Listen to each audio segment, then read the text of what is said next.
Abusia in the parliament, the minority leader, Alexander Afenyo Markin, in fact, Ubo Parliament, and Alexander Ayu Hono Busian for Ano Eden. I just say, Alexander, I hear normal to the sense, as say, no, Ama the majority leader, Mahama Ayaraga, Honorable Mahama Ayaraga, in fact, was sorry, Utumusa Papai, Nen Samoa or the Babo, Tutum Senebu Fuye Pa, or Chinese Samoa. Alexander ensua sene yesi ekasa na adwuma na omu edi ewo ho no eye aban akasa adwuma enye Alexander Afenyo Markin enye ne private work na wasori akasa anyhow na abusuan watoto bi dia mane Alexander Afenyo Markin so abusuan no so ante no ho ase yentie ne ekoso ewo ye parliamentary sese hada so ebe media gh bomadi aso be subscribe be like na wabo aso ashama for person bi atie no enya bi ente na course e parliament between Honorable Mahama Ayaraga the majority leader and the minority leader Honorable Alexander Afenyo Markin abusuan yente na course e masesia aha eda so e be media gh mo dey subscribe like na bo a share man for person bi atie no enya bi ente abusuan e ma re fisa boy notification bell no so for more podcast update yeah that's it. Make this your last time more than anybody in this chamber. Make this more than anybody in this chamber. Make this your last time. Make this your last time. When committed, promised 1.5 billion for the agro sector and made provision for 924 million in the estimate. So don't let us go there. Mr. Speaker, don't let us go there. Don't lead yourself into temptation. The same thing with their big push. They should give proper assurances. They say one thing and do another. It's only top government. They say women banking only gave 51 million. Women Honorable banking. Minority Leader, your supplementary question. Yes, Mr. Speaker. They don't keep their promises. Mr. Speaker. Minority Leader should learn to behave properly in this chamber. He should learn to behave properly in this chamber. Please, let's treat each other with respect. Please, you cannot stand here and just point accusing figure and say they don't keep their promises. This is a government that so far has kept every promise that it has made to Ghanaians. Every promise that we have made to Ghanaians, we have kept. Every promise we have kept. We said we will appoint not more than 60 ministers. We have. Mr. Speaker, our rules are very clear. And 2 days ago, I had occasion to tell my colleague, the minority leader, that we must begin to honor and respect our rules. Mr. Speaker, our rules in Order 126 says that the chair shall be heard in silence, and the chair is the speaker. And let me read the provisions. It says that the speaker is responsible for the maintenance of order and observance of the rules of debate in the House. Whenever the speaker addresses the House, any member standing shall immediately resume the member's seat, and the speaker shall be heard in silence. Mr. Speaker, whilst we are addressing this House and facilitating the laying of papers in this House, our friends opposite did not only remain standing in their feet, but were singing, obstructing, disrespecting you, disrespecting the chair, disrespecting the maize, and disrespecting the people of Ghana.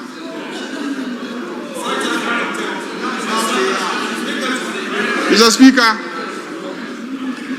you may choose to tolerate that, but this side of the House will not tolerate that. We will not tolerate that.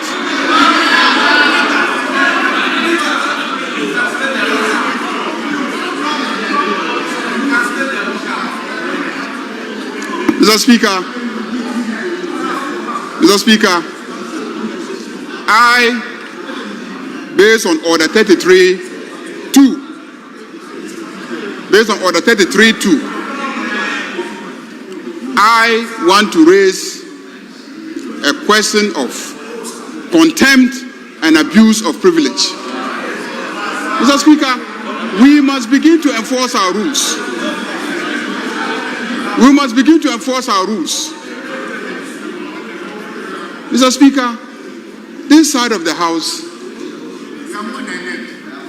we can match you 2 by 1, 2 by 1, 2 by 1.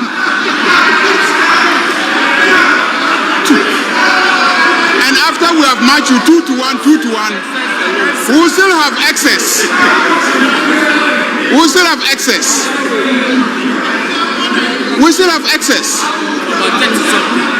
of over 30 something. Mr. Speaker, I demand that the minority leader now apologizes to your good self for this gross misconduct and misbehavior. Mr. Speaker, if he does not, I will raise a question of contempt of Parliament and abuse of privilege and ask you to rule on it now. I am giving you an opportunity. I am giving you an opportunity. Mr. Speaker,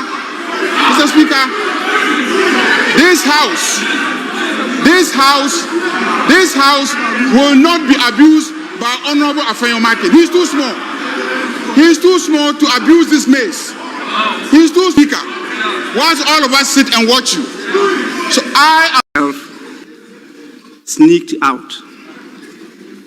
Honorable members, I will allow your leaders to say a word before I bring the minister to present some papers for the two leaders, the minority leader and the majority leader, to have a say before we move to the order paper to give opportunity to the minister to present the papers.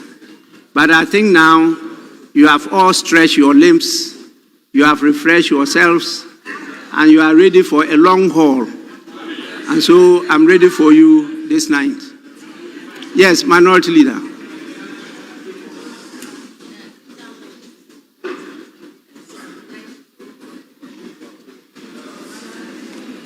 Mr. Speaker, in March this year, when the finance minister started his lamentation, we were minded to forgive him because he was new on the job.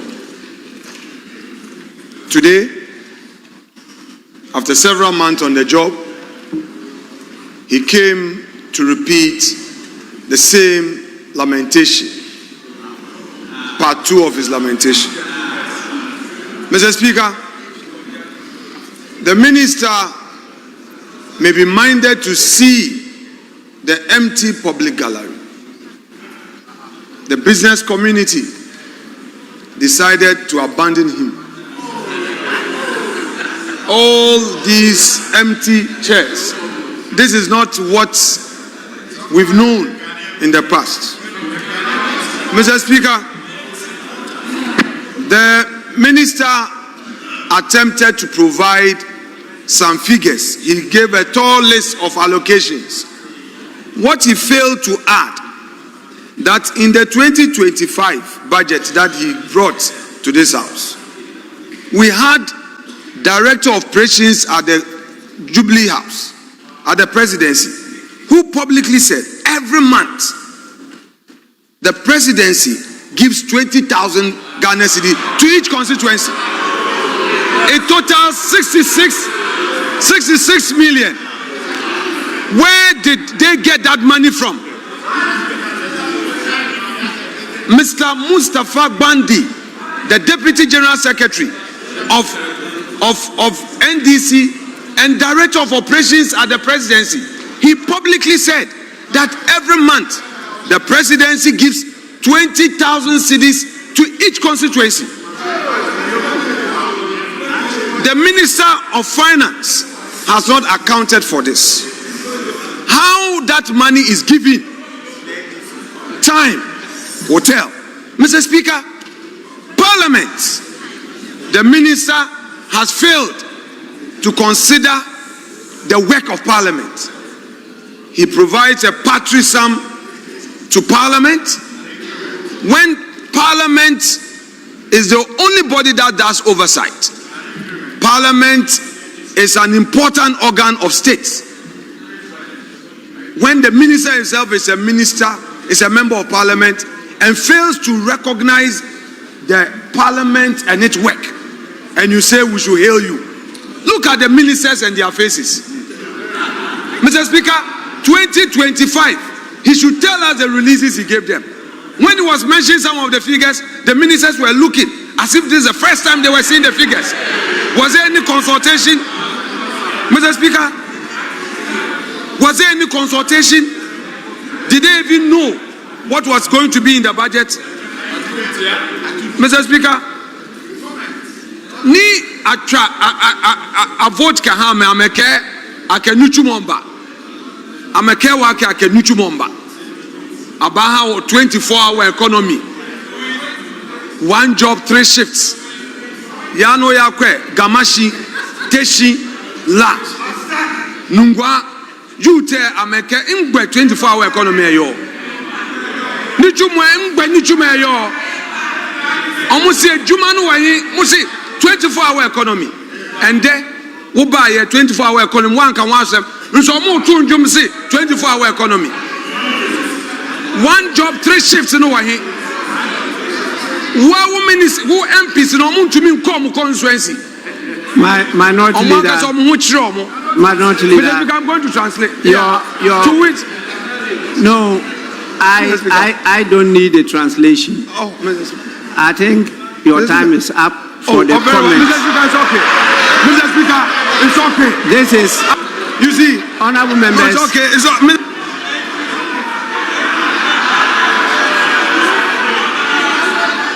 See its full length.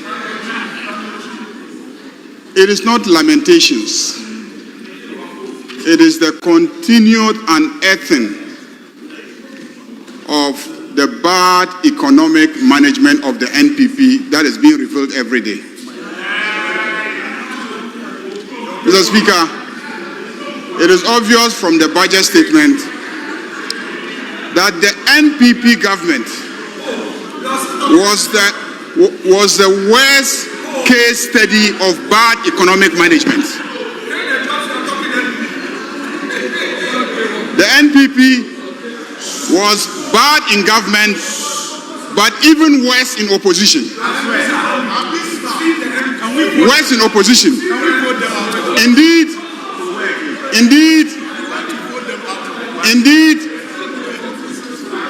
I have heard Ghanaians ask if it is too late to replace them with the CPP as the official opposition.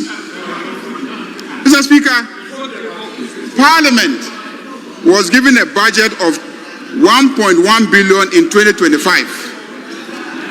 In this year's budget, Parliament is being given a proposed figure of 1.6 billion.